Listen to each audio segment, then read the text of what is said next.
Đủ giá luôn. Cho có thấy này. Cho có thấy tôi đẩy cho tuần này.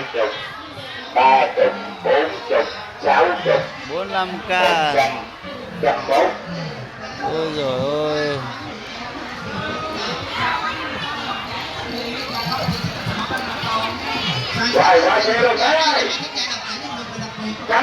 Tôi nào mà giờ mua nhẹ xíu luôn.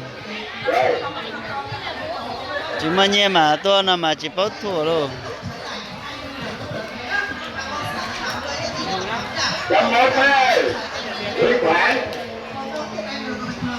Cái nào cũng đẹp hết. Khử món tu đó. Tôi khử món tu. Khi đã có thông tin đầy đủ và con xếp là 2 là 3 là 4 bỏ chơi thùng năm tiến lên sân khấu. Có nói chưa? Có hỗ trợ thùng năm con bỏ vô để ngay chúng ta tìm ra chủ nhân năm. Nói ra từ. Và Việt Vân vẫn còn có lực lượng trọng tài dàn đội giá trị cao nhất lên đến 5 con vàng trong tối đêm nay. Thì con ơi trở lại dừng này với ký hiệu là 335 và 299 335 và 299. Ai đúng ký hiệu thì để nguyên, ai không đúng ký hiệu đổi lại giùm em mà coi nha. Chứ còn ghế nha anh chị ơi, ai đi sau đến trễ ghế trước là ở không quý vị, ghế là không cho thuê, ghế nào trống được cái gì ngoài mình ngồi mình giờ số rồi ghế là không cho thuê, để sau đến trễ chúng ta cứ lên trước nha quý vị, ghế còn trống được cái gì mình ngồi với mọi người.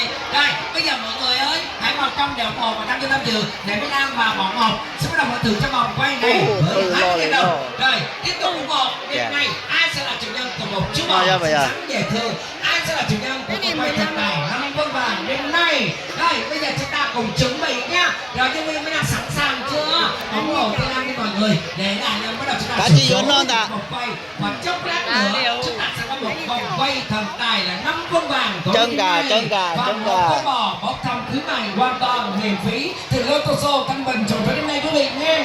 Tiếp theo chúng ta sẽ bắt đầu mở từ kỹ thuật lên xe nhưng các nhà quay được sẽ đầu vang lên 60 cho ban chuyển đồng dòng cầu không thể con được để nữa.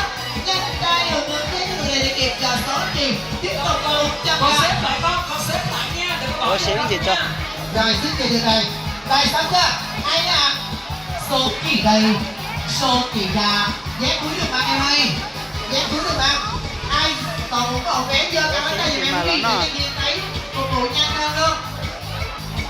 Vé bên mặt ấu là người Mỹ bán đây ẩm thực kìa, bên quán nước kìa, anh bắt đầu đi kìa.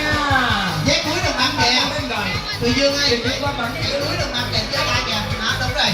Rồi để số này nữa nè, bên ngoài nước đó Thùy Dương, ngoài nước đó Thùy Dương nha, ngoài nước là Thùy Dương, thẳng xuống luôn Thùy Dương thẳng xuống bán nó xong thẳng túi được kìa Thùy Dương ơi, khá là được. Thùy Dương ơi Cái này mới ngon này. thẳng xuống kìa thẳng xuống. Rồi chúng ta sẵn sàng chưa quý vị, và các bạn một lần nữa để cho Mỹ Nam mà bọn một sẽ thấy được chúng ta tất cả mọi người đó hả. Và cảm ơn mọi người nhớ tay rồi chúng ta biết rất nhiều, mời quý vị dành mua vé nha. Rồi bây giờ chúng ta bắt đầu chuẩn bị mở tượng với quý vị, và bây giờ bà con biết là chị đâu luôn ạ. Rồi 5 giờ bà con sao ạ? Qua điện thoại là luôn có vé bên đây nè Mỹ ơi, để lên này nhau rồi đi sau đó chị chúng ta lên trước ngồi ghế quý vị, mình ngồi ghế miễn phí, mình chờ số logo nhận quà nhận bò miễn phí quý vị nhá. Rồi hẹn gặp nhau khi mình sẽ đặt số quý vị.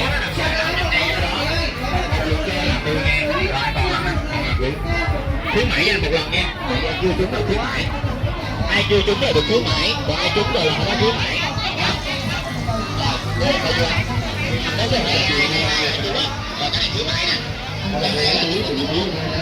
Ôi mà nhẹ tôi này tôi chanh ra.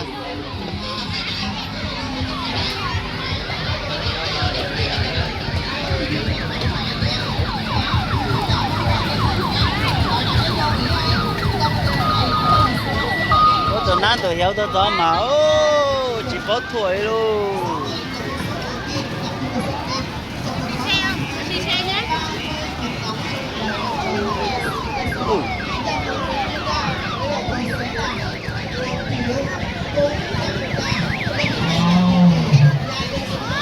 Con gì đẹp thế vậy? Mua tượng nhiều cho con chơi đi chơi. Đẹp quá luôn chứ. Ôi dồi ôi.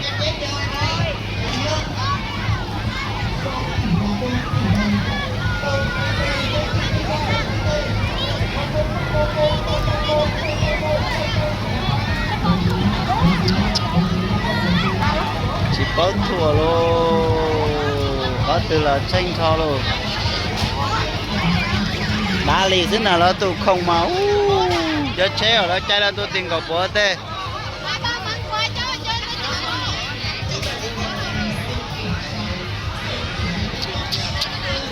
Bảy mươi nữa. Chó 45k một con ở đây nè. 45k. À 45k thì vải mỏng hay à 75k. Phanh gì con này ồ. Ôi dồi ôi. Thế mà nó cả ta khai thế rồi à. Ô khổng đau tê tê luôn. Cứ chọn tôi luôn. Nó mà anh chè là thuê anh ấy chè nhẹ bùa thôi sao vậy nhẹ chậu. Tiền trăm không à.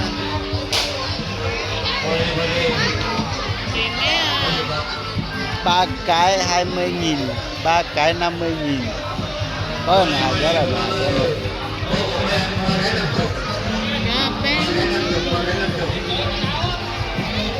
có bữa đó có nó câu nè. Hai chồng hả?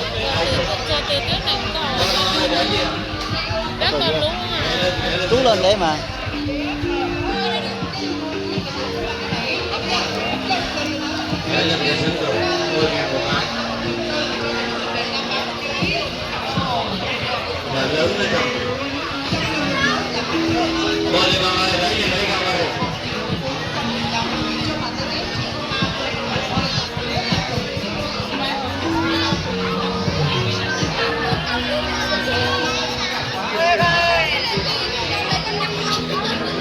Ada kalau na cái chạy tròn là tê. Cháu này cho con mẹ này. Cháu là phải nhá cho đi. Đây là con mẹ giàu mà. Đây